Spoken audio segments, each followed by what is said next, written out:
Assalamualaikum warahmatullahi wabarakatuh. Semangat pagi anak-anak. Hari ini kita akan belajar mengenai sistem reproduksi. Nah, sistem reproduksi itu terbagi menjadi dua, yaitu sistem reproduksi pada laki-laki dan pada perempuan. Nah, hari ini kita bersama-sama akan mempelajari bagaimana struktur reproduksi pada laki-laki. Silakan disimak baik-baik dan dilihat gambarnya. Ini adalah struktur reproduksi pada laki-laki. Ini posisinya melintang sehingga lebih jelas. Yang pertama, sistem reproduksi pada laki-laki terbagi menjadi dua. Yang pertama adalah bagian dalam dan yang kedua adalah bagian luar. Nah, pertama kali kita akan belajar bagaimana struktur bagian dalam dari sistem reproduksi pada laki-laki. Yang pertama adalah testis. Nah, ini adalah testis. Testis pada laki-laki berjumlah sepasang. Kemudian di dalam testis ini terdapat tubulus seminiferus yang strukturnya berkelok-kelok. Nah, kalau diperbesar seperti ini. Kemudian di dalam tubulus seminiferus terdapat sel serotoli yang fungsinya yaitu untuk memberi nutrisi atau makanan pada sel sperma. Loh, kok sperma bisa makan? Bisa dong, karena sel sperma itu bersifat aktif. Ketika ingin mencapai sel telur, sel sperma ini harus membutuhkan energi. Nah, energi ini berasal dari sel serotoli. Kemudian di dalam seminiferus juga terdapat sel Leydig. Sel Leydig ini fungsinya untuk memproduksi hormon testosteron. Masih ingat hormon testosteron? Sebelumnya kita sempat belajar di bab hormon.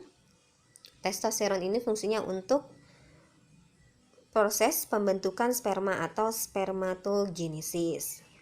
Nah, kemudian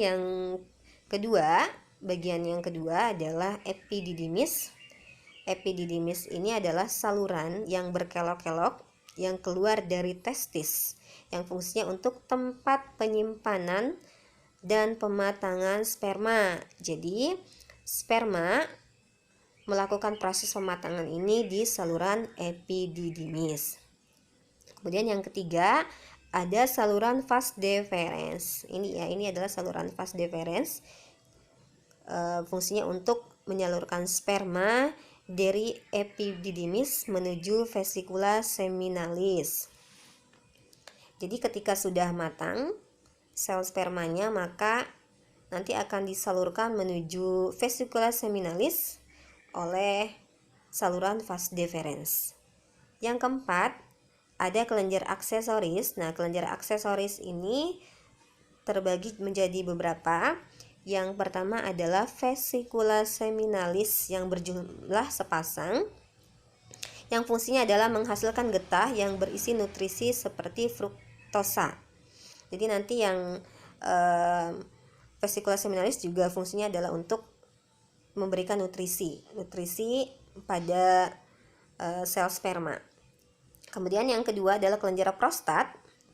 Kelenjar prostat ini menghasilkan getah yang mengandung asam fosfolipid dan menetralisir sperma dari kandungan asam yang ada di vagina atau bekas urin yang ada di uretra. Nah, supaya sperma ini bisa mencapai sel telur, maka kelenjar prostat ini dia akan memberikan getah dan menetralisir sperma supaya tetap bertahan. Kemudian yang selanjutnya adalah ada kelenjar Cowper atau bulbauretra, yaitu fungsinya untuk menghasilkan getah sebagai pelumas untuk memudahkan pergerakan sperma. Jadi supaya sperma itu bisa bergerak secara bebas, maka nanti kelenjar Cowper akan memberikan getah sebagai pelumas. Kemudian selanjutnya ada saluran ejakulasi. Nah, saluran ejakulasi ini adalah tempat menyimpan sperma sementara sebelum dikeluarkan melalui saluran uretra. Jadi sebelum sperma ini nanti masuk ke atau menuju vagina, maka saluran ejakulasi ini adalah tempat sementara penyimpanan sperma. Kemudian yang terakhir adalah uretra. Saluran uretra ini adalah saluran untuk pengeluaran sperma dan urin. Karena laki-laki itu hanya memiliki satu lubang, yaitu untuk mengeluarkan sperma dan urin, yaitu tepatnya di uretra. Selanjutnya adalah bagian luar. Tadi sudah kita bahas mengenai struktur bagian dalam. Kemudian yang kedua ada struktur bagian dalam. Yang pertama adalah penis. Nah, ini adalah penis yang bentuknya bulat memanjang. Penis ini fungsinya untuk memasukkan sperma ke dalam vagina ketika suami istri atau laki-laki dan perempuan ini melakukan hubungan, maka nanti penis akan memasukkan sperma ke dalam vagina. Nah, penis ini mengandung preputium atau disebut juga dengan kulup. Nah, kulup ini adalah bagian ujung dari penis yang akan dipotong ketika laki-laki akan disunat atau dihitan. Nah, jadi pada saat laki-laki dihitan ini yang diambil itu adalah bagian preputium atau bagian kulup. Kemudian yang kedua, bagian yang kedua adalah bagian luar reproduksi pada laki-laki. Yang kedua adalah skrotum. Ya, skrotum ini adalah kulit yang membungkus testis. Jadi testis ini dibungkus oleh atau dilindungi oleh skrotum. Nah, skrotum ini mengandung otot dartos. Otot dartos ini adalah otot polos yang berfungsi untuk mengendurkan skrotum.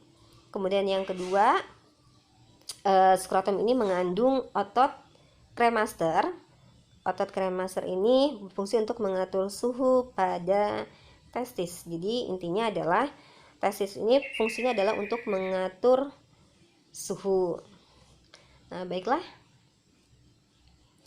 itu saja ya untuk sistem reproduksi pada laki-laki. Semoga bermanfaat. Assalamualaikum warahmatullahi wabarakatuh.